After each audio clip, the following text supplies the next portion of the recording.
City of Stevens Point Public Works Committee meeting, recorded July 10, 2023.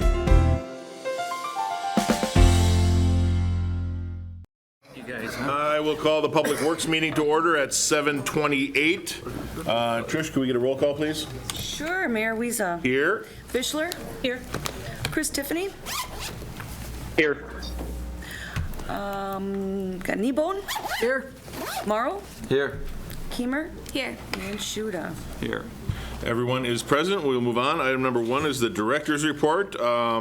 Nothing has been highlighted for discussion, but Director, you want to touch on a few things just for everybody's knowledge, I guess. Sure. Really just one thing that I try to point out, I overlooked at this time related to the 2022 street improvement project, just to call to everyone's attention that a final resolution, now that that project is complete, for the special assessments related to the storm sewer laterals will be coming to council next week, just so everyone's aware of that. Okay. And as always, the never-ending fight with potholes and street repairs are ongoing, continually ongoing. You'll see the orange cones growing into barrels, so it's a high growth season with cones and barrels. Well, yeah, so I would then entertain a motion to accept the director's report and place it on file. So moved. Second. Thank you. Discussion? Hearing none, all those in favor signify by saying aye. Aye. Any opposed? And that is approved. Next up, we have a presentation by AECom on the Business 51 Church Street 434 design alternative options. As most of you probably painfully know, this has been an ongoing project for several years. I thought it would be best to bring back some options that may lead us more towards a compromise, being that the southern portion is predominantly business. The northern portion is predominantly business, commercial as well, and middle stretch being very much residential. We went to AECom and asked if there were some design changes that they could make that could address some of the many concerns that we had heard over the last year or so in regards to residents or business owners and their thoughts on the original preferred alternative design. So we have AECom here to go over some of the things that could happen. It's not an all or nothing. You don't choose design 1, 2, or 3. You could choose components of this or components of that. One of the biggest ones, of course, is the roundabout at 4th Avenue, but we will turn it over now to AECom to go over some of those design alternatives, and I'm going to apologize in advance because these files are very large. They're slow. Be very slow on this computer. All right. Well, thanks, Mayor. So I'm Bill Schilling. I'm with AECom, and I hope we have some good alternatives we can kind of go through tonight. I would like to kind of just start off by just doing a quick recap of the project. Maybe nobody in here really needs that, but let's start off with that. We do have 3 alternatives that we're going to kind of go through tonight that basically they all meet the needs and purposes of the project for the Business 51 corridor. Kind of going back a little bit, following the corridor planning study, which was completed in late 2021, I believe it was, the Common Council approved the current, what we'll be calling as the recommended alternative, which I'm sure everyone has seen, and that was approved by the Common Council in September of 2021. Since then, however, the 30% plan production was put on hold following the election that occurred in August of 2022, which included that referendum that we're all aware of at this point, which kind of pertaining to all transportation projects along with the city. This did allow us the opportunity to re-engage a little bit more with the public. So we held another public information meeting, which was, I believe, October of 2022, along with a couple rounds of meetings with some of the business owners and property owners in that southern section. Feedback from those meetings was then used to develop 2 more additional corridor alternatives and hopefully bring together sort of a compromise on those, balancing the needs of the corridor, but also balancing those with what the folks in the community really want to see. So hopefully we've come up with something. Mayor Scott, is there anything to add before we kind of get into the actual alternatives, or should we just dig right into it? I think we're okay. Yeah, I think we're good. The one thing I didn't do is I didn't put in what had previously been presented. I didn't load those up. Did you want to talk about those? Yeah, I was going to kind of touch base really quickly on what that approved alternative that the Common Council has already approved, kind of go through what that is before we kind of dig into the two All right. other alternatives. I'll bring them up. It's just more memory, that's all. It's all right, okay. Let's start south or north? We can start in the south section, that's fine. So as we do kind of go through these detailed reports, I know you guys, I don't know if everyone has it, but there is a summary of each alternative, each section. Yep, hold that up right there. That kind of shows the impacts, the costs, et cetera. I'm not going to dig into that if everyone kind of see it, but I do want to kind of go through what the actual alternatives look like. Loading that extra Loading, one just okay. crashed all of the other ones. So none of them are loaded anymore. It's the aerial. The aerial takes up a lot. All right, so we'll And I have to can do get- it one at a time. Everyone's kind of familiar with that approved version was, starting in that south segment, we were looking at that two-lane twiddle, that two-way left turn lane from the south city limits up through Patch. We were looking at realigning Rice Street with Whiting Avenue and also realigning Patch with Francis Avenue. That kind of continued up through the central segment with that two-lane twiddle again from Patch to Ellis, where we then transition into that two-lane raised median. I'm probably ahead of you at this point, so sorry. So we'll go up to the north section now. Central section is going to be the same. Yep, central section is essentially the same. The north section, we had looked at going with that two-lane raised median from 4th Avenue up through Schofield. And again, as you'll recall, we had a roundabout at 4th Avenue. And then eventually, after Schofield, that's where it's sort of converted back to that 4-lane so that we can match into the existing configuration as you approach that roundabout at North Point Drive. So that is the current approved alternative that everyone's probably familiar with. We did receive a lot of good feedback following that, especially at the October of 2022 public information meeting. And as I mentioned, we had some more sessions with some of the business owners in the south section. So that feedback did allow us to kind of move forward and look at some other alternatives that we'll kind of go through here today.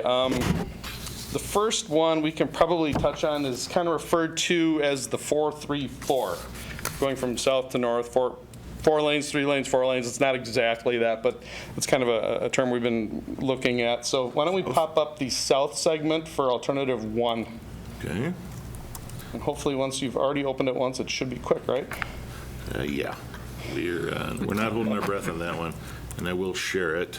So as soon as it comes up. It's going to go really slow, and I apologize. All of these will be available on the website as early as tomorrow. And I'm going to do my best to make sure that we get them printed out in a readable format for council, because this is really just, it's too much to try and play Mayor, around with here. is there a way to have these for council? Those are already available. I know, but just at the meeting so people can see from the audience in case they don't. Sure, we can print some more copies of the agenda. All right, where do you want to start here? Yeah, the south segment is fine. So I guess, alternative 1 that we've come up with now, what we started to look at, from the south city limits up to Heffron Street, we are now looking at a 4-lane raised median. I know there was some requests to look at the 4 lanes through this section. And again, there's another alternative after this one, so we'll go through these two, and then we can.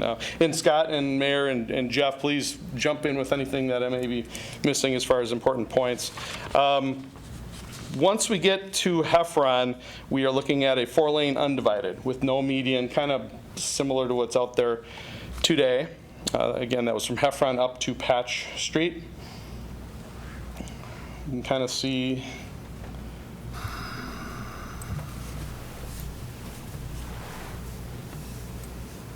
All right, see, now we're rolling pretty good.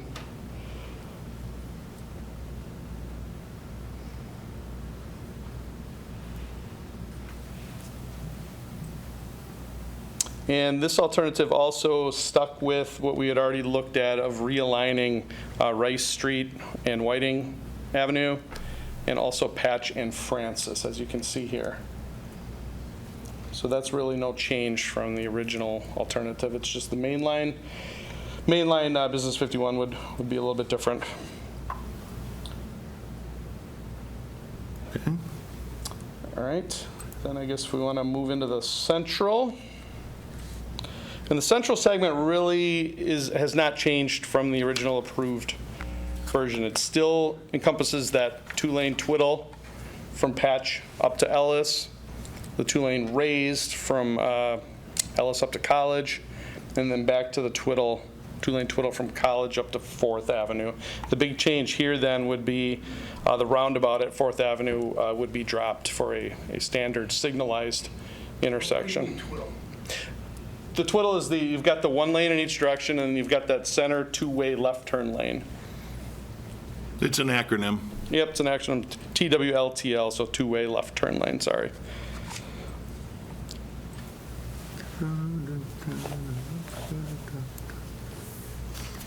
And I apologize, we did try to compress these files as best we could, but they're Just massive files. And They're big files. That's really what it is. They really And even a super fast computer, we would be having issues. That's why we're going to get them up on our website, and we're going to have some printouts available for council. Perfect. Maybe we'll get those printed out and just hang them up at the walls on City Hall. If somebody wants to come and look at them, we can get those up this week yet.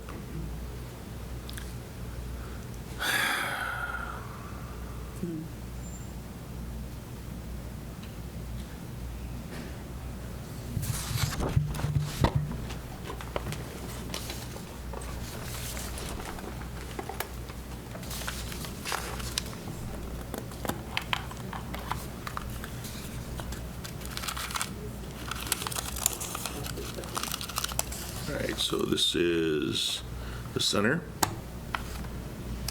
Was the center. At some point here.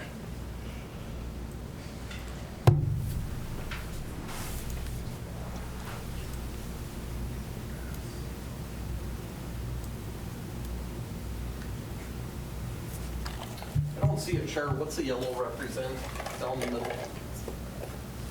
Nope, we just left it. I believe. Let's go back to the legend, shall we? I see what you're talking about. In the middle where it's red or pink or violet, that is a raised median. Where it's yellow, that's simply paint. If we can We'll get there eventually. get there eventually. Yeah, sorry.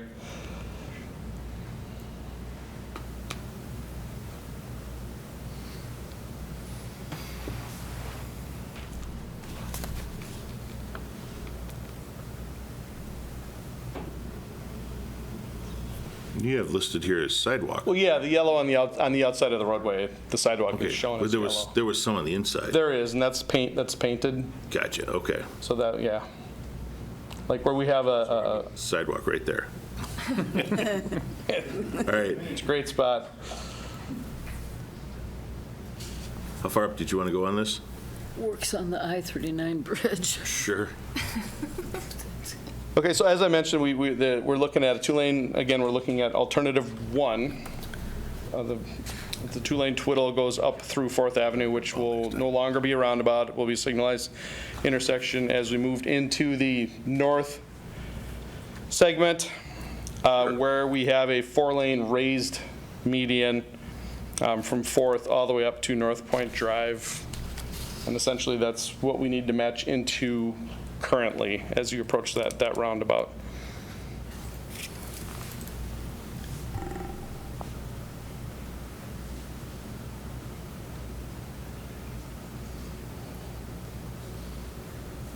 Scott, you should have used your fancy CAD computer. Should. Yeah.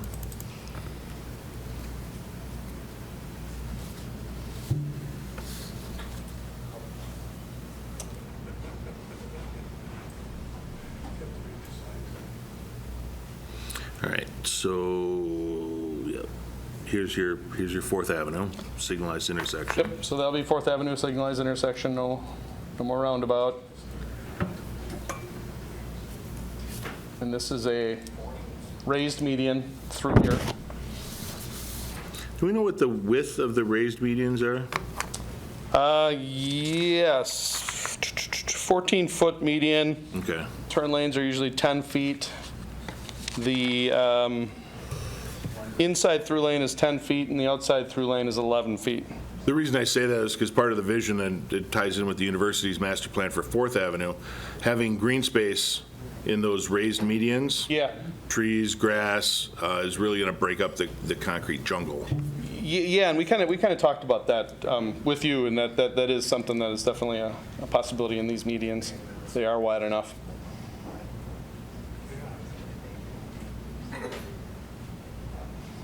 As we're moving along, Yeah, essentially, and then it goes once you into get north of Schofield, it's Yeah. essentially matching into pretty much where it was. pretty much or where it is was. now. Yep, yep.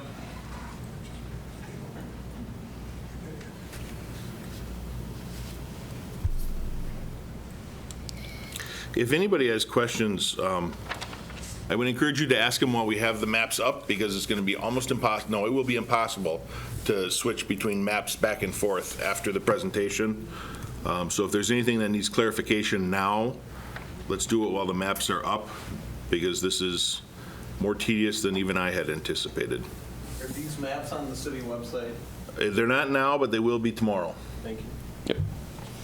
So in a nutshell, alternative 1, the central segment is essentially the same as what you've seen for the last, I don't know, year and a half for that recommended alternative. The north and the south segments would be different than that. As we move into, well, I guess I'll hold off. Is there any questions on alternative 1 here at this point? North, south, or central?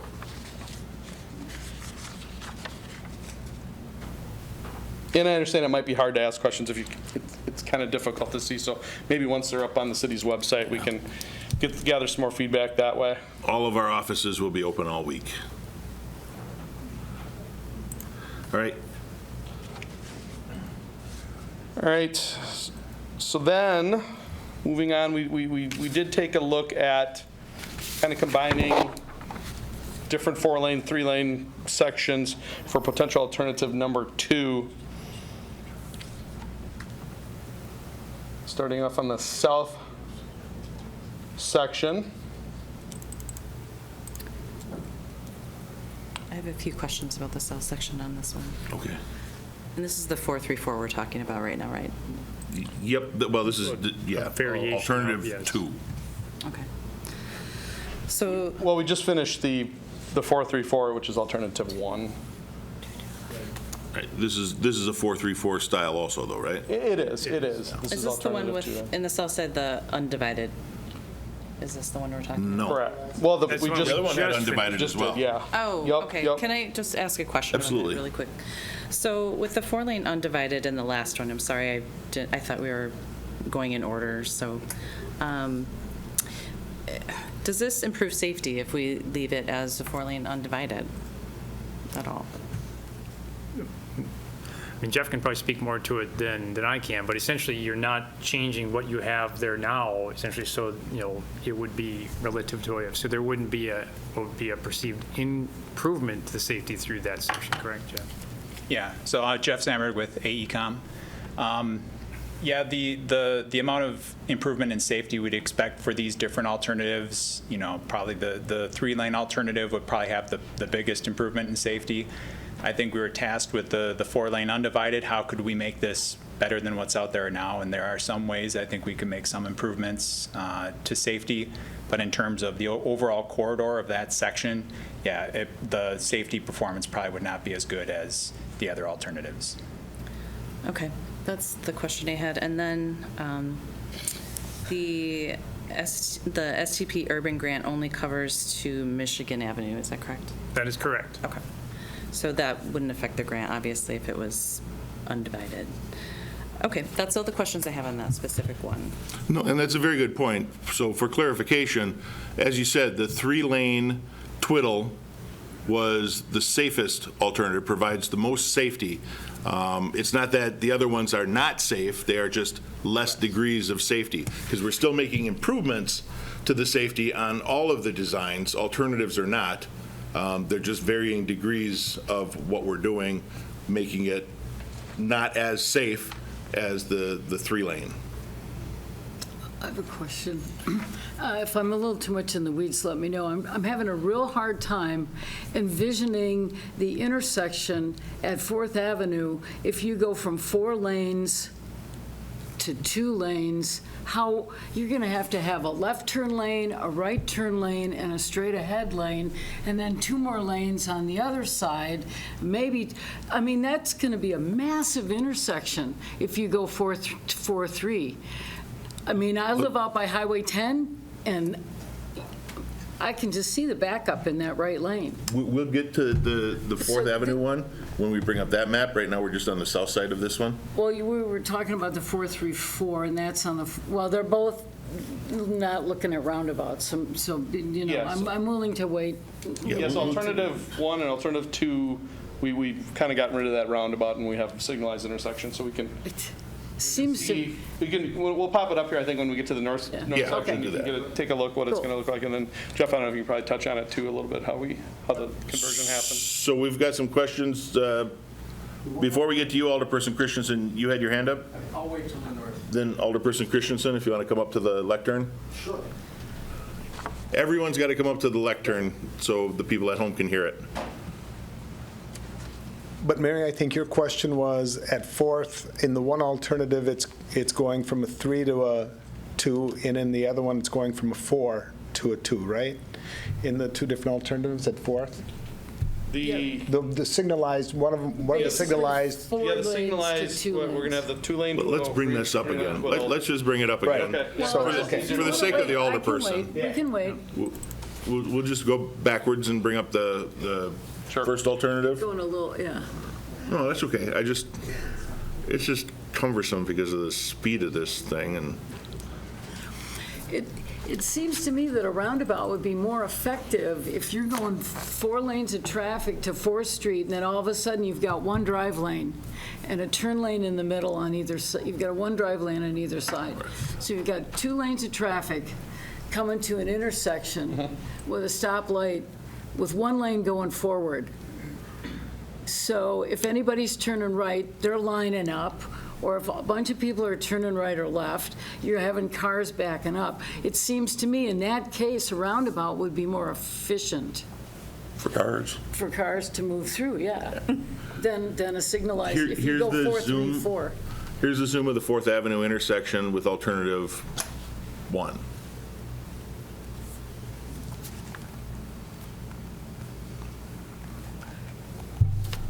So how many lanes are going to be on that, on the, ahead of, on the north side of 4th Street? 4, and then looks like 4. So you'll have 4 lanes. Where's your left turn lane and right turn on the going south? Right here. So you're going to just have a signal there, you're not going to have any way to divert traffic, except the ones that go straight go onto 1 lane, and then anybody going right is going to just be backed up. So people turning right at the light, cars will just stack up in that lane, because the left lane will be forced to turn left onto 4th, because you won't be able to go straight into the turn lane. I'm not sure. Does that make sense? Well, so right turns can turn on red, so they should be able to go if there's no traffic safely. But I can foresee that 1 lane that turns right or goes straight, you're going to have traffic start to back up, I think. It looks like there is a right-hand turn lane. There is, yeah. There's a right-hand turn lane. Maybe if I can clarify, It's Mayor. just- Please. There's 2 lanes coming southbound. Those 2 lanes, the outside lane becomes a right turn lane at 4th Avenue. Or a straight lane if you're going from 4 to 3, No. right? No, right turn only. No, right turn only. And then the Okay. inside lane is your through lane. Maybe that's where the Okay. confusion And then was. we add a left Okay, turn lane. that's what I'm saying. You're going to have to make that 3 lanes wide at least on the going south. Yep. And that's, I think, what we have shown. So, I mean, there's going to be a massive, and a roundabout, I think, is going to be a lot more efficient because it will continue to move cars through than having people stacked up like that. It's confusing on 10.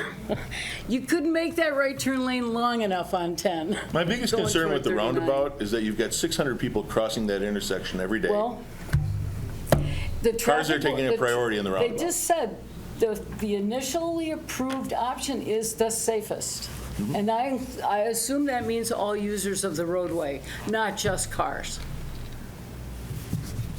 Cars will be slow going through a roundabout. Pedestrians will have a better chance to see when they can cross or avoid traffic. I think, anyway, that. Okay. Any other questions on Alternative 1 North before I move on? Alternative 1 North. And is this the one with, what order is this? Is this the I first, thought second, you or were- third one in our agenda? It'd be the second. Second one. Okay, so this is the one noted as a 434? Okay. Neil, if you've got a comment? Okay. Any more questions on the north section of the first alternative? Mr. Flatoff?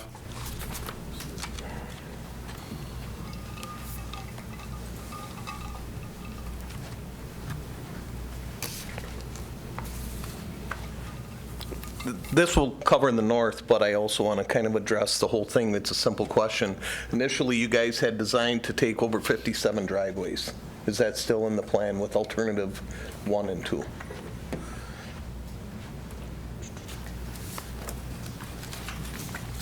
Okay, while he's counting that up, I'm going to get rid of North 1, and we're going to go back to, Oh, the only other question I have on that specific one, it doesn't have to pertain to Sure. any maps, it's just funding. So it would be 22.8 million for that specific option. these are estimates. Okay. Yes. I was just curious, where the extra 4 million would come from for that specific, if that one were chosen for any reason.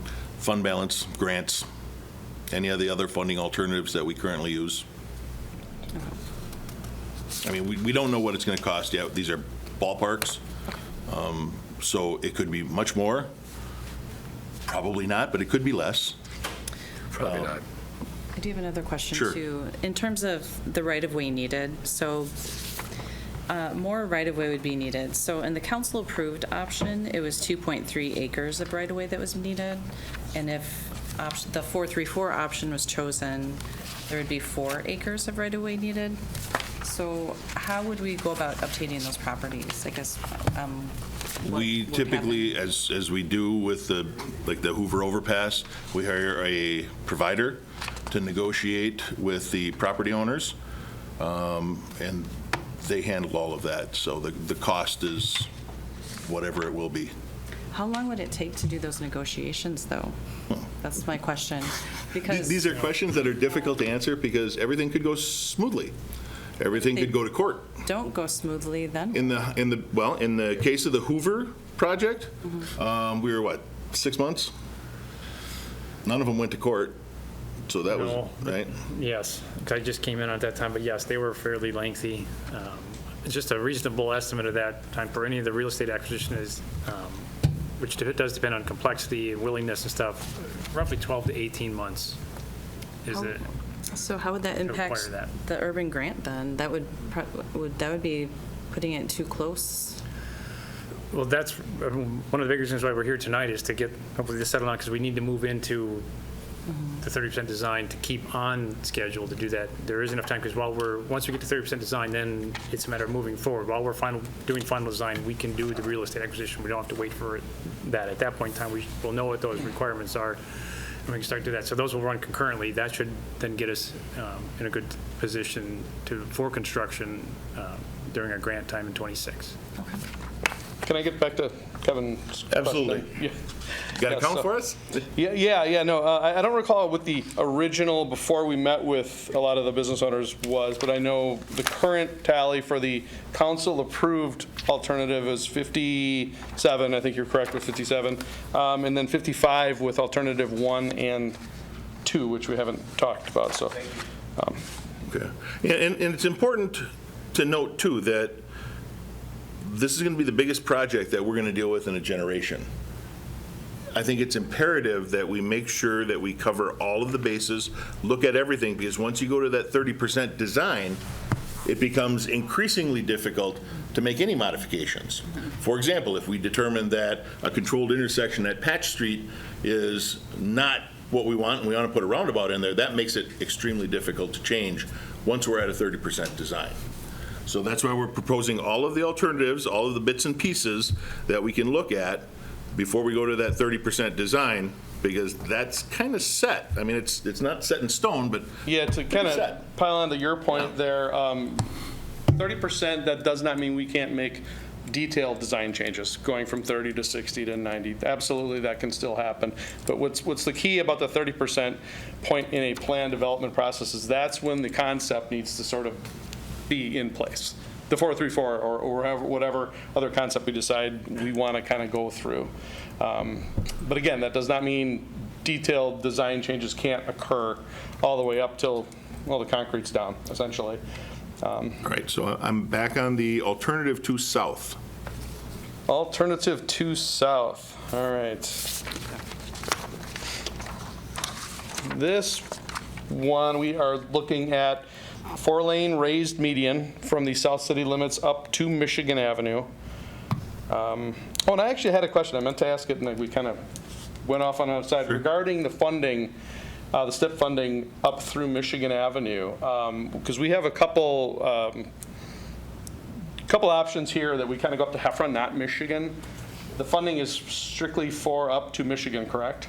That is But that correct. doesn't mean you can't do a section up through Heffron. Right. We can do more, it's just a matter that we're Just a matter of that's where the fund, okay. I just wanted to kind of. What's going south? When you said This would be the south end going north. So the south city From limits to Michigan. Minnesota-ish. Okay, yeah, sorry, but I just wanted to clarify before I forgot again. Director, one more thing. There can be some minor changes to the part that's been approved for the grant already, right? There just can't be substantive changes.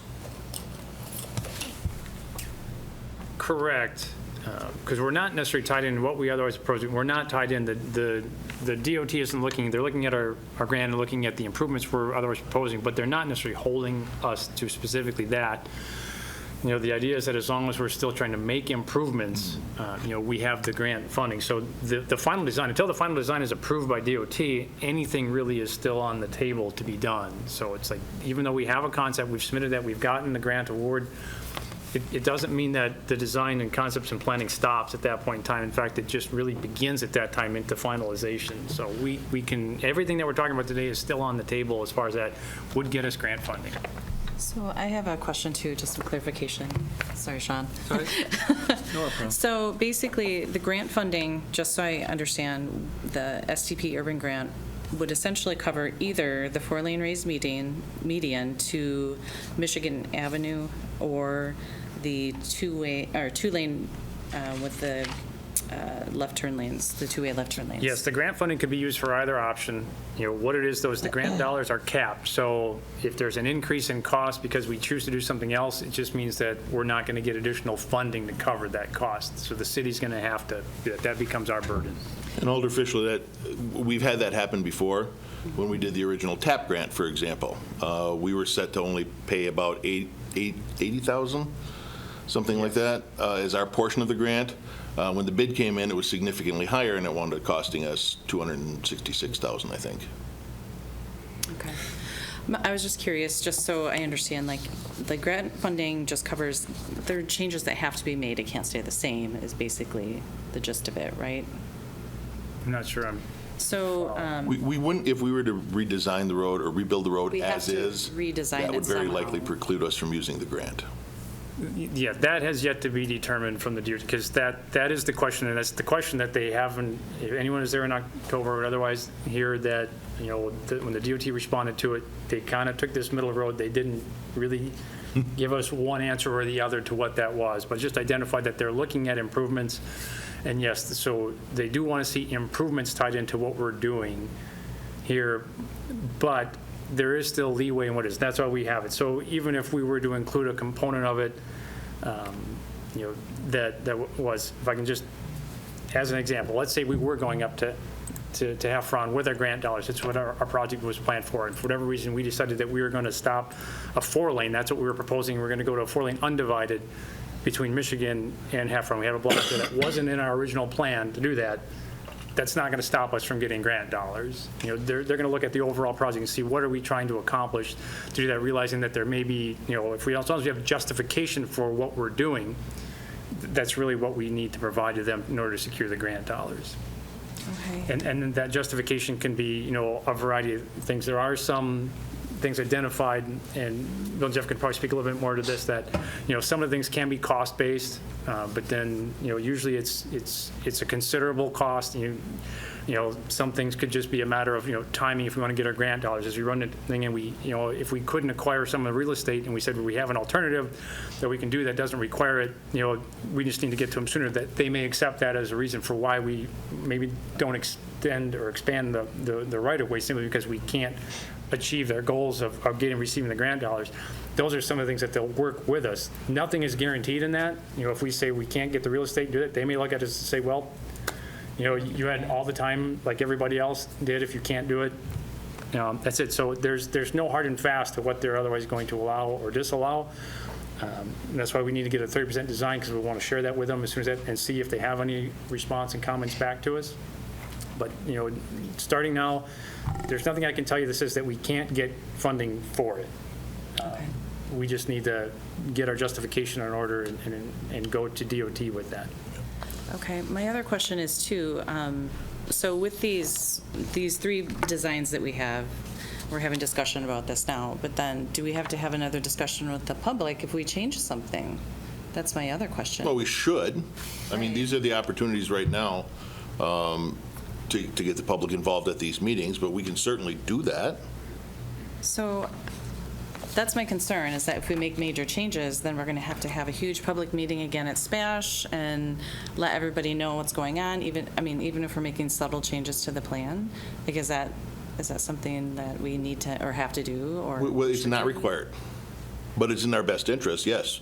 The whole point of this is to try and get public buy-in to make the process as smooth as possible. Make sure that everybody's concerns are addressed, or to the best of our ability, because we're not going to make everyone happy.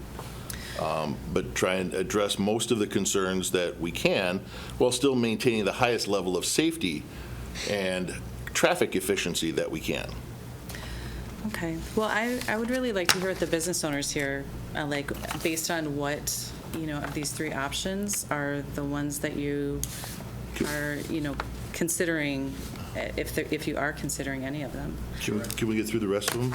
Yes. So, yeah. As I said, all of these will be available on our website tomorrow. Yeah. And if it's too short a timeline, we don't have to act at council. I'd like some sort of action, because as Director Badoon says, you know, we want to start getting something rolling, you know, but I don't want to wait too terribly long. I know this is kind of, you know, something we've talked about for, well, coming up on 3 years now. But if some of these changes are going to address the concerns that the business owners have, and I think that we have in these alternatives, not just the business owners, but the citizens that came out and had some concerns. So I think these alternatives, or pieces of the alternatives, will appeal to those sections of concerns that we've had. So I hope that we can reach some sort of, we'll call it a consensus, on the 30% design, so we can get AECom moving forward, and we can start our timeline on grants and budgeting and so forth. Yeah, and I think you did hit on it when you just said pieces of each. Keep in mind, these are 3 alternatives, but they're all composed of different pieces, different segments that maybe we can work with, you know, Right. the city to kind of put something together. Yeah, I think we all agree that there's some, you know, we need to do some improvements on the Naval Street and intersection, the Michigan Avenue intersection. So I think there's components that we can all agree on. It's the other pieces that need to fill in those blanks. But, and going forward, because I know there was some misconceptions previously that if we didn't do that 3-lane design, that we weren't going to get any grants. That is not true. Correct. Thank you. Okay, potential alternative number 2, what we kind of heard from some of the public outreach, Didn't hear a lot of comments regarding the central and that north segment from the originally Common Council approved version. So we focused alternative 2 mainly on that south segment where we're looking at this point, 4-lane raised median from the south city limits up to Michigan. And then north of Michigan up to Patch, we're looking at that the 2-lane twiddle, 2-way left turn lane. Essentially like that. Still sticking with realigning Rice Street and Whiting, and also Patch and Francis. I think that's something we can all agree upon. That seems to carry through all of the alternatives. No changes to the central or the north segment from the original council approved version, except for the roundabout at 4th, which we're now showing as a signalized intersection.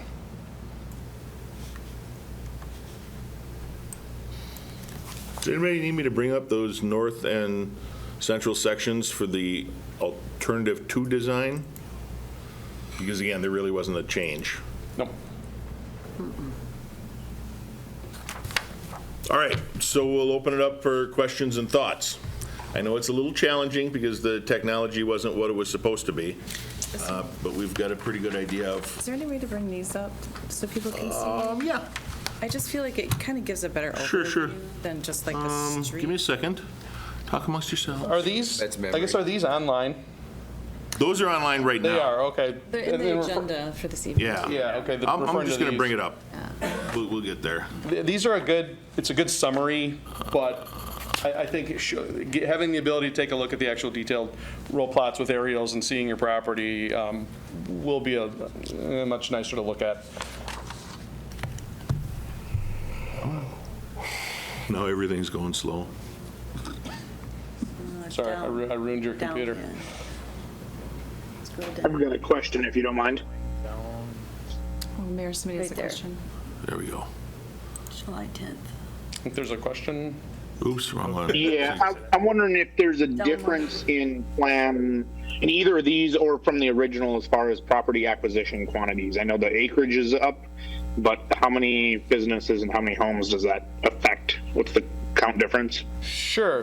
I can quick go through that. So the original approved version, we'll call it, just looking here in the north section, we had 0 buildings acquired. In the central section, we had 4 buildings acquired, and then 3 on the south section. Looking at alternative 1, the 434, again, there was 0 in the north, 4 in the central, and 5 in the south. So up on the screen now, you will see the approved, the council approved, or the original 2-lane with the middle turn lane twiddle alternative, and it's got all of the sections here, north, central, and south, with property acquisition, buildings, access points removed, and so forth. Those same alternative or same layouts are used on the alternative 1 and alternative 2. So, Chris, you should be able to see these now. Indeed. Thank you much. Okay. And all of these are available in today's agenda packet, which is available on our website. And the full layouts that we're loading very slowly are going to be available tomorrow. Alder Christensen, we got to have you come up.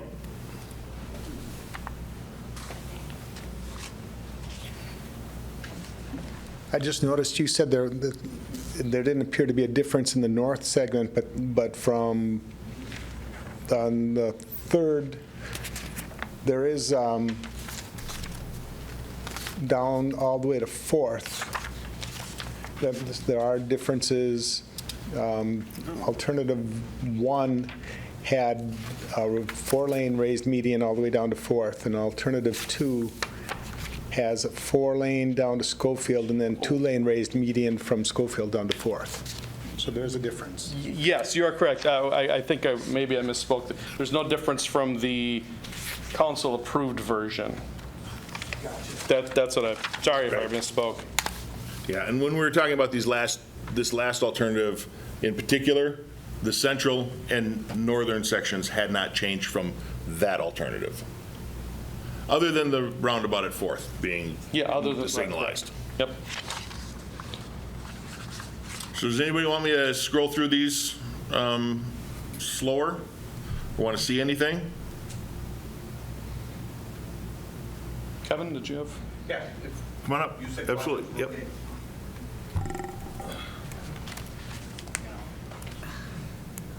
Thanks for asking about the businesses, Alderman Fischler. I gotta say that as president of the Southside Business Association, Mr. Kanoki and Bill Cooper and many others that are members, we are gonna have to actually sit down and bring this up on the city website. It's kind of hard I'll for get you us. some printed copies. Yeah, that'd be great, because it's hard right now for us to say, well, this one looks better. We got to look at it and talk amongst us, to be honest. And the general public, of course, is important because this will go to referendum. And what we have to do is design something that the public's going to accept, you know, because the referendum, you most likely will repeal in August of '24, but there is one to follow. And it will be adjusted a little bit, but the referendum has worked. All road projects got passed, the rail spurs got passed. This needs to go as big a project as it is through approval, through referendum. But that being said, the city was instrumental in the reason I say this, in killing the Justice Center in the funding. And the big argument from the city was to keep it downtown, to support the downtown businesses. We all know that. I would hope that you guys would give us the same consideration as businesses that the city is giving downtown. Thank you. Thank you. And Mr. Fladoff, I'll get you printed copies tomorrow by the end of the day. And if you could get your board together and make a concerted effort to try and talk to those businesses, we'd appreciate that. Oh, for sure. I know that's putting some burden on you. And Yeah, no, we'll meet and then we can have you meet with us, with our association, if you would. Thank you.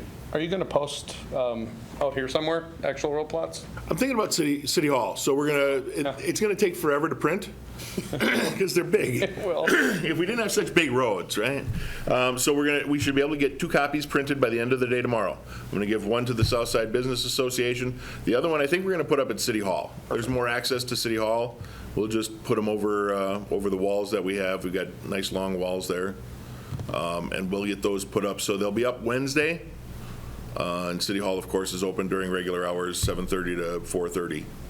And people can come in and take a look. Plus, they will all be online, so you'll be able to bring them up on your computer, print off sections if you'd like, and zoom in, zoom out, see all of this alternative design as well. So those will be up on the city website tomorrow. Did we go through all 3? We did. Well, we didn't go through the first one because that's the one that everybody's familiar with. So we only went through the 2 alternatives that are more recent.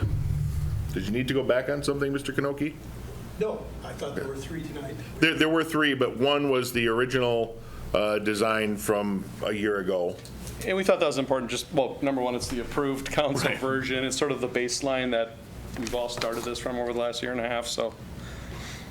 So I'm going to ask one more time, because I asked this before and we really haven't seen anything, but do you have any municipalities that you're aware of that have a roundabout that works for a pedestrian count that we have on 4th and Division? I know we talked about it before and I haven't seen anything yet, but that would be a good gauge, because I don't know if it'll work. I can't say that Alderperson Kneebone knows that there's any certainty to it. The part that concerns me is roundabouts are designed to keep traffic moving.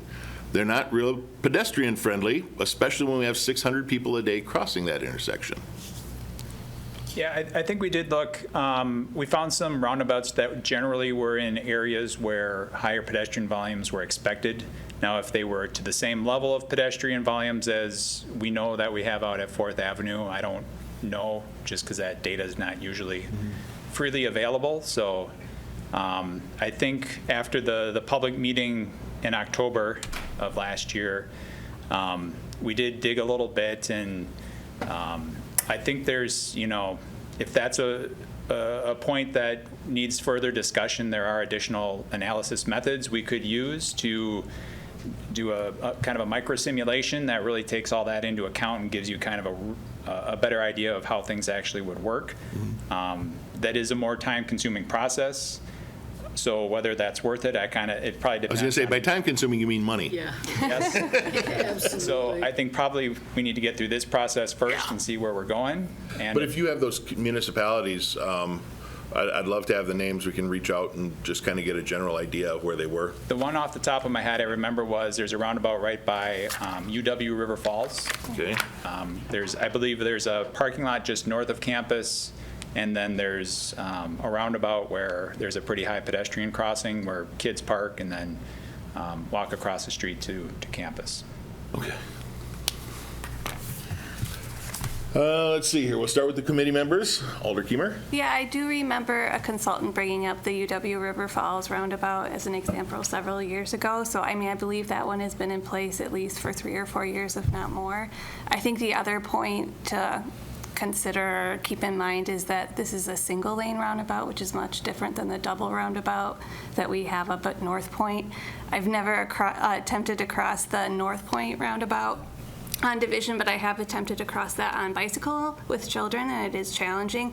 A single lane roundabout, you're only crossing one lane at a time. You're crossing one lane to the center, to the middle, pausing, waiting for traffic, and I mean, in some ways, to me, that seems way easier than crossing even a signalized intersection. So, just my perspective, but.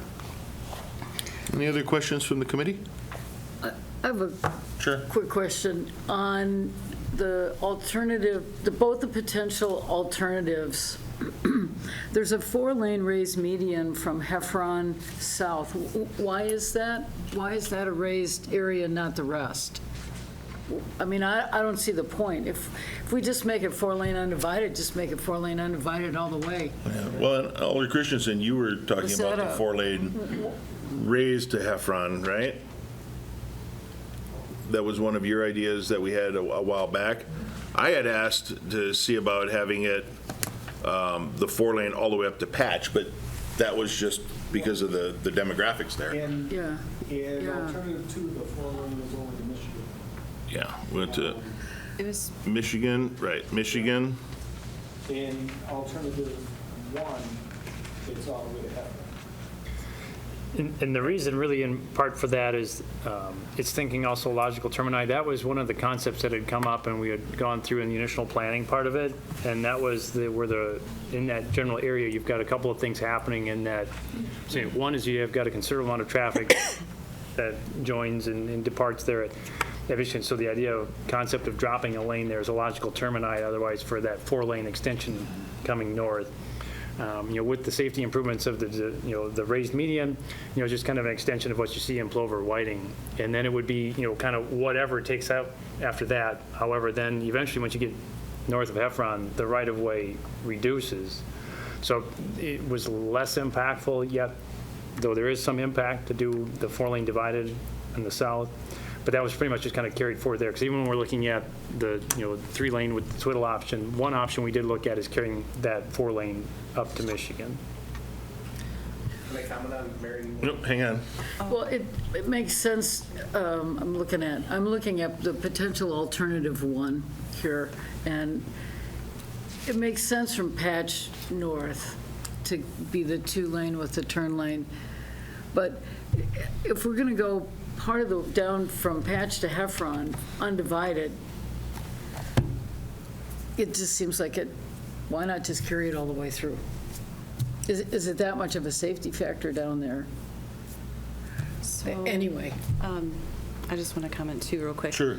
I just remember that a lot of the business owners did not want the raised median, is my understanding, because of the fact that they felt that was going to disrupt business. So that's why we didn't choose the 4-lane raised median all the way through initially, because the business owners didn't want that. So then we chose the 3-lane option, which didn't have any barriers to go left or right, but then the business owners didn't like that option either.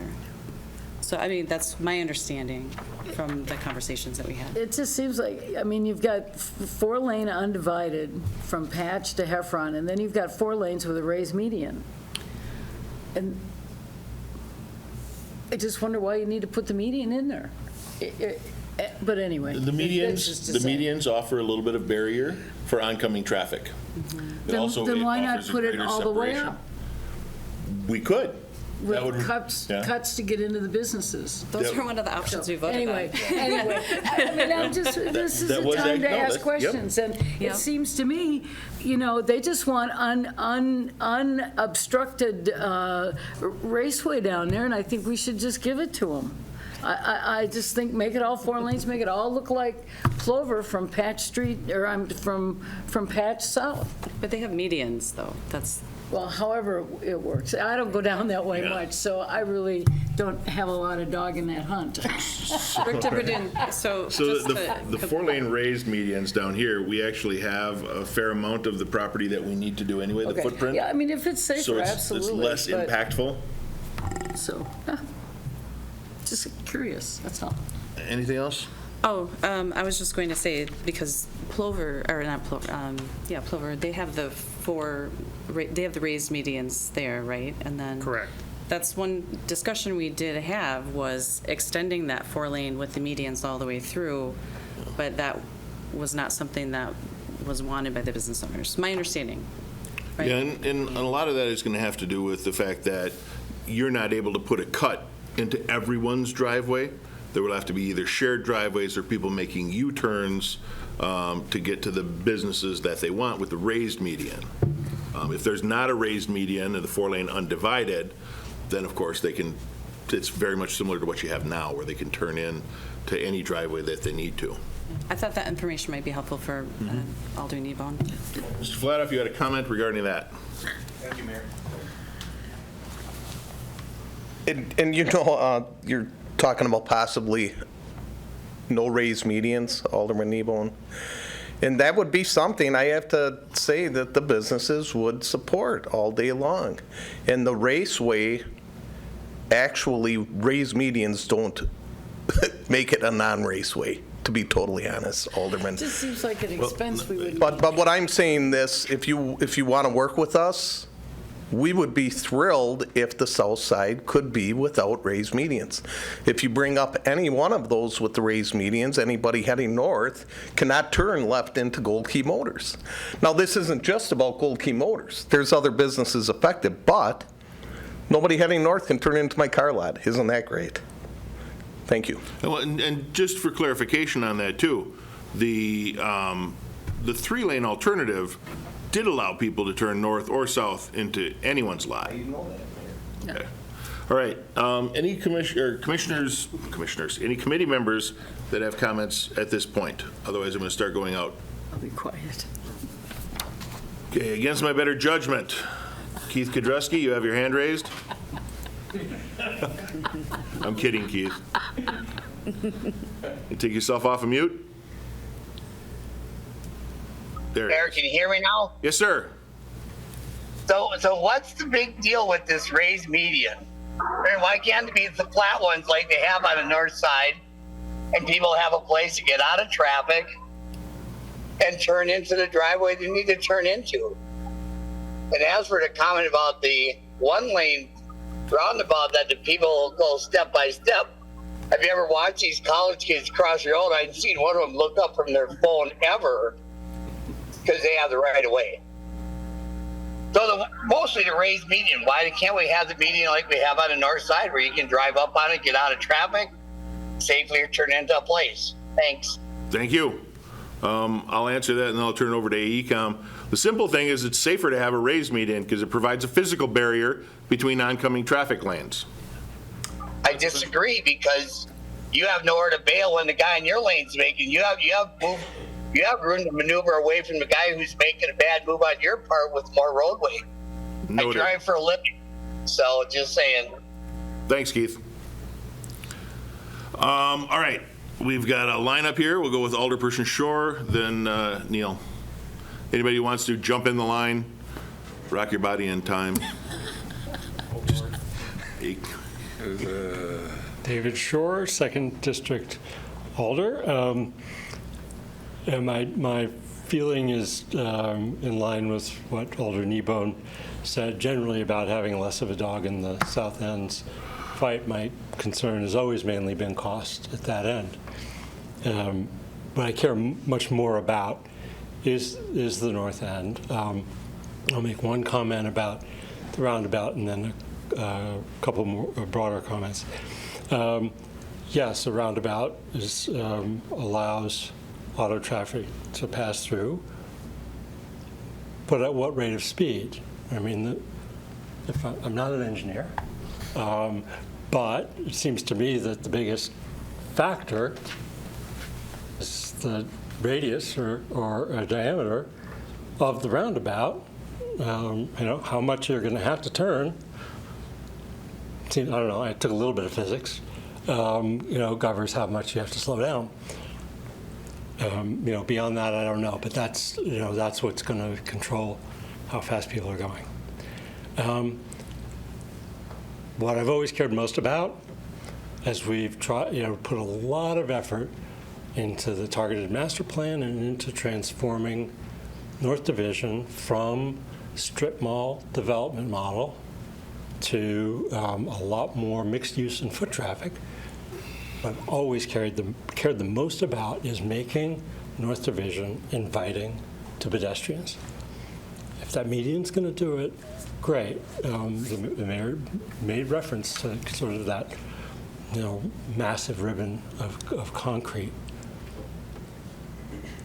What I care about in the immediate term, and I'm addressing the committee because of decorum, but I know Director Karnowski is behind me and is so bored of my mentioning it, is the pedestrian walkway that we're supposed to have between Isidore and North Division. And I realize there's been negotiations that have come to fruition, and that's great with the university. It's in the works. But gosh, we've owned the property for a long time. And we raised the building over a year and a half ago. And maybe my complaint is with the university more than it is with the city. The fence is still there. Just saying. Sorry. Alderperson, give me a call tomorrow. We can talk about that. I'll give you an update. Neil?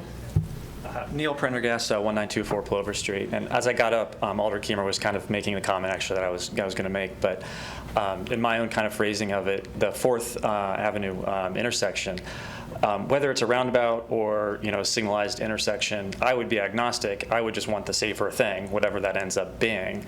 And I do recall with the North Point intersection conversation from when that was built, that what came up in a lot of the public meetings was that really what kind of mattered the most was the number of lanes that were involved. And just as a pedestrian, intuitively, that makes sense. If you have to cross a larger expanse of pavement and there's more cars, there's just simply more variables and more time for those variables to do something different than what you expected. And that just caused that complexity, I think, is kind of where danger arises. So I would kind of hope that we look for I'm interested to know what we'd find out about the roundabout safety. I know that the River Falls one is working well, is what I've heard. I know Carmel, Indiana has a bunch of studies. I'd like to see what that is, but I think it's just also the number of lanes, not just signalized versus roundabout. So thanks. Thank you. Alderperson Plaisance. Dave Plaisance, 6th Alder District. First, I'll start with that roundabout. Former job of mine, I worked at that bank on the 2nd floor with a view down on that intersection. At least 3 times a year I was calling the police department because of left turn accidents there. The roundabout, the lanes, you guys were bringing up very good points. Another thing that should be brought up about that, though, is the type of pedestrian traffic. One time there was a girl who blind dog wasn't working quite right at that intersection and was walking her through the cars that were waiting in line to go through the light. There's people in wheelchairs and stuff too that are students. Those things have to be factored in if you're going to do a roundabout or a stoplight or anything, because that is going to be people who are going to need to go slower through intersections like that.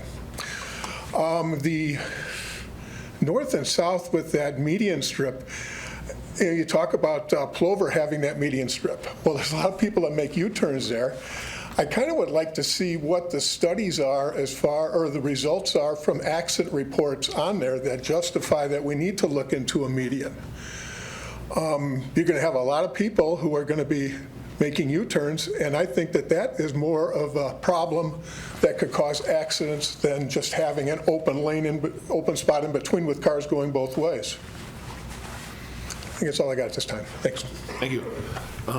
Yeah, the U-turn thing it seems odd, but I know I've been in travels, been into a lot of other communities where that's the norm, and it seems odd to me, but other communities do it. Andrea?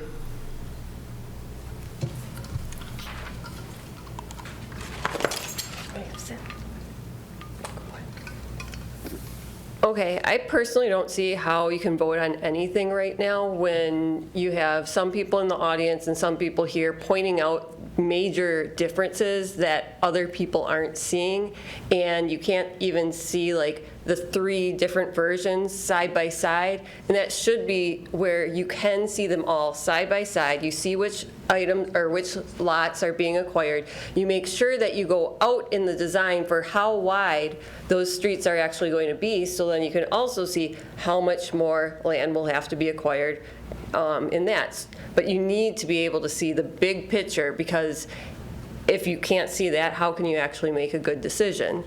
And then there is the roundabouts. I had a bunch of them at RIT, Rochester Institute of Technology in Rochester, New York, and then they have a ton in Irondequoit and all over Rochester.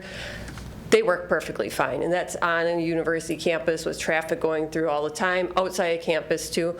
But if you're looking at a spot just to see how crossing one lane of traffic is and how long it'll take you, Highway 10 by the river, where it's the right turn to go right over the river, you pass the right turn lane, then you stop, and then you have to cross more lanes. But that intersection also isn't optimal, and big plan is to redo it, but still can give you a feeling of how long it'll take somebody. And with the access to driveways on Church Street, I actually had a business on Church Street for a while, but didn't have people coming into it. But the thing that I've always been wondering about is why the owners of the businesses aren't really speaking up. It's been mainly the owners of the properties or the people that are trying to rent the properties, and you have a high vacancy rate on that street already, or high turnover. Plover even had, or actually Portage County had a commercial lot in Plover that just went up for auction, and I think it went for way under what you would expect for market value too, because those lots aren't selling. So what's not working? Right now what we have isn't working because you have high turnover and people aren't going into these businesses. In Plover, what new has happened over there since they made their road or redid their road either? So isn't that proof of what's out there isn't really working either? If we're trying to increase pedestrian traffic, make it safe for bikers, get people to actually go over here in either area, like you need some way for people to walk and feel safe. I walk there right now, you're going home with bunch of bloody legs because you either have the sand hitting you and the dirt, or you're getting splashed on Church Street over in the south section. It's awful. So those businesses can't get walking traffic, and if we want to become a walking community, that's what we need, and that is one of the overall goals of the community. So also, if we're for the differences. Right now, we don't have, it sounded like, any agreements with property owners for how much is going to be paid for that property. And it's the property, like market value, plus the value of the property or business plus the loss of the value of that property to that business. So if this business thinks that I'm going to have a significant loss, my car lot just lost 20 spots, how much more is the city going to have to pay for that versus only losing 2 parking spots? Because that's something that's going to end up as a huge argument when you're looking at more acreage having to be purchased. At least that's what I feel, since we've been working for how many years to get to something, and still nowhere. Thank you.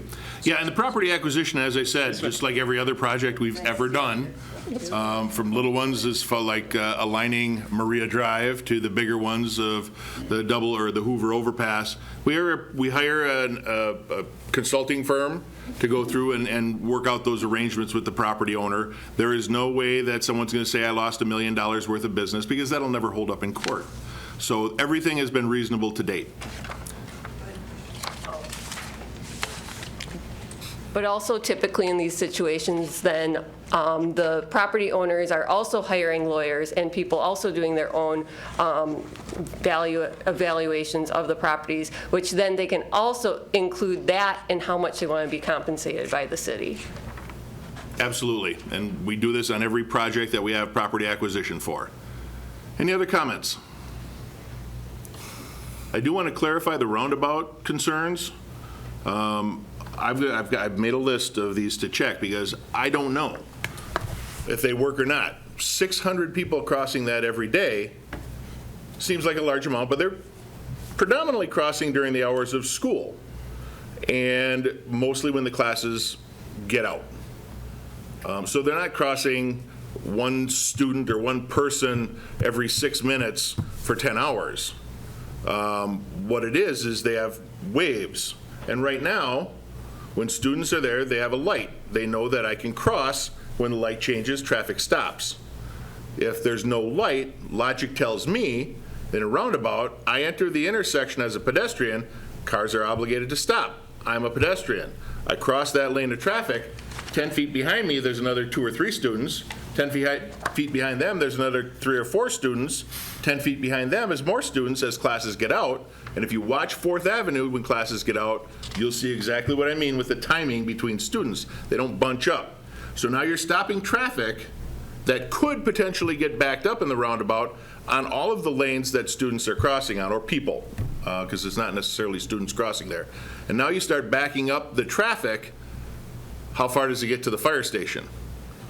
How long are those traffic jams going to happen when classes get out? That's just my logic. That doesn't mean it's true, doesn't mean it's going to happen. But in my head, that's why I don't like the roundabout idea at 4th Avenue. With lights, it's easy. Cars go, people go. Cars go, people go. People with disabilities, wheelchairs, they know that they have a set amount of time to get across that intersection. If you're having traffic constantly moving and people constantly moving, they conflict, in my opinion. Yes, sir. Yes. Hi, Lawrence Leviton, 826 Sioux Marie Avenue, Stevens Point. And first of all, I want to thank AECom for all the work you've done, all the revisions. It's quite remarkable what you've done for the city, and just many thanks. I do have a couple of questions. So what are the speed limits in the Twiddle, the current north version? Is it going to be slower than the current 4-lane? I don't believe so. No, it's same speed. Yeah, other than maybe if the roundabout goes in, roundabout I think is 15 miles an hour. Okay, so but I don't see any speed limits changing. Yeah, that would physically slow traffic. Oh, you say that. Yeah. I can show you some tip overs. So it's going to be 40 or 35 and then going down to, I would assume, 25 or something for the middle section? Everything would stay as is. Stay as is, yeah. Okay. Well, I just have a couple of comments. I agree with Alder Shore about the potential for mixed use in the north end. Right now, as a pedestrian and a cyclist, I find it not very user-friendly. There are very few places that you can cross the street, and that whole segment of road, unless you're doing it at 4th or Maria Drive, and it's just not a place that I want to walk. I want to just share a personal experience. I have family that live in Albuquerque, and I've been going there for about 30 years. And there's a stretch on 4th Street, which is the old Route 66. And in the last 5 years, they've done a road reduction from 4 lanes, and from the north end of town, Alameda Drive, and you can Google this or look it up, it's a 40-mile-an-hour stretch, and then you get into a central section, and they've done a road reduction for probably a half a mile or a mile, and the change and the impact on that part of town is remarkable. And it's obviously a town that's much bigger than Stevens Point, but I've been going year after year, and it's gone from kind of a faceless industrialized kind of a road to one where there's boutique shops, restaurants, bakeries, coffee shops, landscaping, lighting all over the top of the street, and it's a place you want to go. And I'm imagining that if folks come in the north part of town, let's say all the golfers who came in and the fans, if they came in, this is the Stevens Point that they would see when they come to town, as opposed to a kind of a town that you see all over Wisconsin, which has the same franchises and looks exactly the same as you enter the town. It would, I think, attract a lot of young people, businesses, and make the whole north end of town more user-friendly. And I'm also imagining it would be much more seamless transitioning from that part of town into the middle section. And you'd have a large, aesthetically pleasing, and kind of a seamless move from one part of the town to the other. So I'm supporting the original road reduction in the north part of town. I think it'll be an amazing improvement for Stevens Point. And I'm also a cyclist, so I every day have to navigate getting across Division, and I've perfected a lot of techniques to do this, but I think it'll be a tremendous improvement, and just thanks, and I hope to see it moving forward. And my last question is, when is all this going to be taking place? I mean, yes. I'm going to be well into my Sometime dotage. before we die, hopefully. I'm going to be well into my dotage, and I'm just thinking in terms of the future, and I've, given the catastrophic the catastrophic flooding in New York this week and the hottest day on record, the world is changing, and maybe in 20 years when this is all happening, and I just researched this today, I don't know about autonomous cars, but our whole world is going to be different in 20, 25 years. And I'm hoping for the people who are looking at this project that we can be forward-looking, and what is our world going to look like in 2050? Anyway, thanks for letting me speak. Thank you very much. Anyone else? Mr. Rourke. Before Trevor gets up here, I think Andrea put it best. I think I'm going to recommend not taking any action on item number 3. Give people some time to digest things. Council can consider it or slow action if they don't feel they have enough information. So I don't think we should take any action on number 3 tonight. Mr. Rourke. Can I do a mic drop then? No, you can't, because it says don't touch the mic. She got it. Didn't know that would happen upon walk-up. Trevor Rourke, 6-0 on Washington. I guess there's just a couple of points I'd like to make. So I think we do need some really, I'd say, greater clarity on the grants debate, because I've heard statements that are not false and some that are not true, and some are half-truths. 2 points on that. So there are certain grants that will not fund reverting back to a four-lane or a 4-lane raised median or what we have currently. Specifically, we're talking about Reconnecting Communities program, and these 2 grants I'm pointing out are from the Bipartisan Infrastructure Law.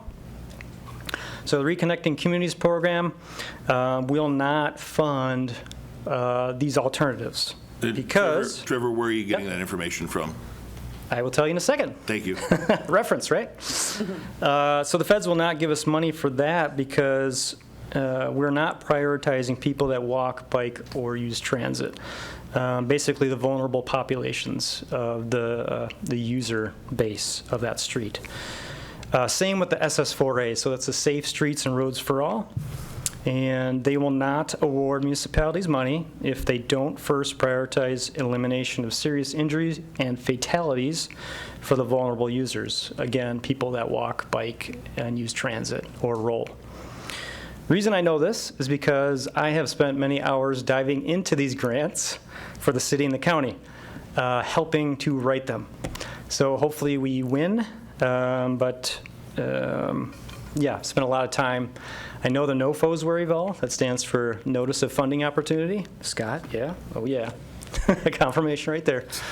Very, very detailed stuff. But anyway, that's the reason I know this, and I just wanted to say we do need better clarification on what grants we're talking about. Just don't say grants, because there's a lot out there. Some, yes, will fund. A lot of what's coming out of the Bipartisan Infrastructure Law over the last year and forward will not fund what we're talking about tonight for alternatives. The other point I want to make was about that roundabout. I don't understand fully, the complexity here. Obviously, I'm not a traffic engineer or a design engineer. But what I do know is something I looked up from the Federal Highway Administration. They have actually designated roundabouts as one of their 9 proven safety countermeasures. You can look this up yourself. It's very cool knowledge. Exciting stuff, I know. Roundabouts provide a number of benefits, and they say this on their website, including fewer crashes, 90% fewer fatalities, and 75% fewer injuries, 10 to 40% fewer pedestrian bicycle crashes, 30 to 50% increase in traffic flow for the intersection since there's less delay waiting at stops and signals. Plus the other obvious things that I'm putting into there, they reduce pollution, reduce noise, reduce fuel consumption, because people might actually walk more. They save money as well, because there's no traffic light maintenance, there's no installation of traffic signals, and during power outages, they operate perfectly. So, those are the points I want to make. I think there's a lot more. As long as you can see. Well, yeah, of course. Same thing with any intersection, Otherwise right? you go right over. Yeah, there you go. Yeah, thanks for your time, and I look forward to further discussion on this. Thanks, Trevor. And you and I should compare notes, because on the grants, I've been told differently. Okay, who told you? Tell me a reference. People that I've talked to in the federal government. All right. Alder Zarazua. Thank you. I just wanted to make sure Trevor wasn't last. Nice. Are you last? So I still go back to when we first made this decision of saying, like, we are counting on AECom. We pay them money to give us recommendations, and we chose what was the safest option. I have to say I've had a constituent, her name's Mary Mahler, she was here earlier today, she called me literally 7 times today, left me her statement over the course of several voicemails. I didn't have time to dictate it out to be able to say what she said. She said she had to leave because she couldn't see the screens, and it was really frustrating. So she is someone who's visually impaired, and she just said, we have to look at safety as our primary concern with what we do with this project. She said she's just begging that we place safety over the interests of a few businesses. And I think that that's really critical. When we are up here as people who are making these decisions, we have to think about what is the long-term impact for the people that aren't able to be here at the table to speak for themselves. Thank you. Thank you. Director? Thank you. I would be probably not doing my civic duty if I didn't remind the council and others that the targeted area master plan for the Division Street North Corridor calls for the lane reduction. And that was input that was provided by hundreds of city residents, UWSP students, and several others who identified that corridor wanting to be more walkable. And we've taken incremental steps to actually implement that plan. And I would strongly encourage the council, especially on the north side of 4th Avenue, to really consider that plan, the input that we received a few years ago on that plan, and the importance of making that area more walkable. We can, I say this quite a bit, but we do a really nice job of making plans and then not following them. Like, we paid money for it, it's a good plan, it's received a lot of input, let's implement it. So that's all I have to say on that. Thank you. Thank you. Anyone else?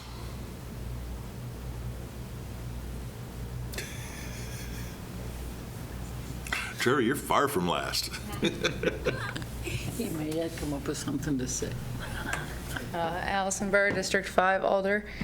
This will be really short. Personally, as a homeowner on Division Street, my main concern is obviously slowing down vehicles in residential areas.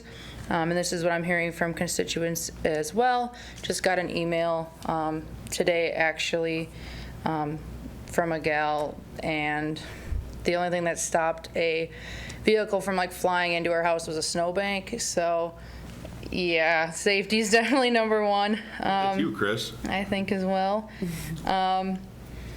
And honestly, I'm more than happy to keep it 4 lanes in the south segment as presented in potential alternative number 1, since that is what majority of business owners and citizens seem to want.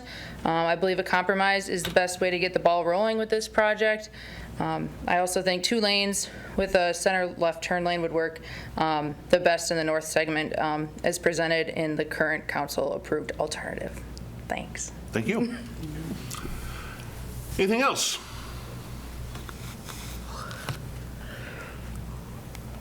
All right. Thank you very much, AECom.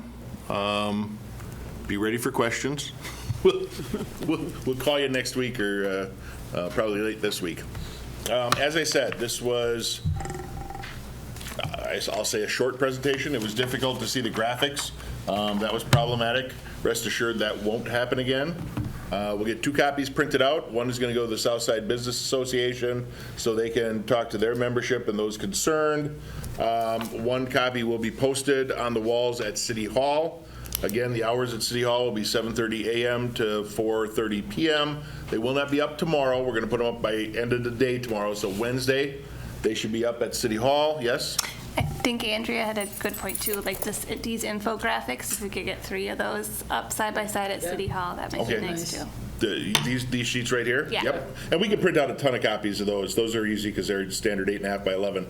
So we'll put. The ones that are actually overhead views, because this Yes. is just like from the sky where you can actually see every little thing on. Okay. Yep, and those are the ones that are going to be posted at City Hall. Very good. We do not have the capability to print out a large copy for everyone, so they'll be posted because they are pretty massive. Yeah. They are available online. Everyone, beginning tomorrow, everyone will be able to pull them up on their own computers at home, print off sections that you are interested in. These 3 summary forms are already available in tonight's agenda. For people who want that, I would encourage alderpersons to talk to your constituents.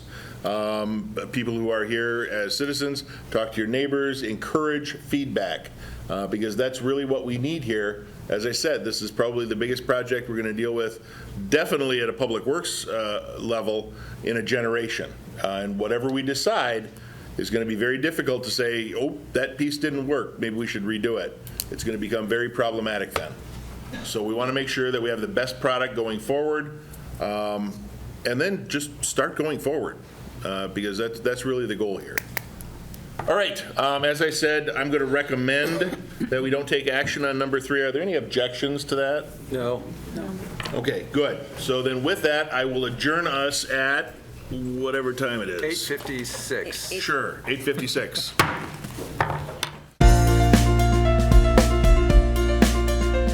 A video of this meeting is available for viewing on the city's website, stevenspoint.com/videos.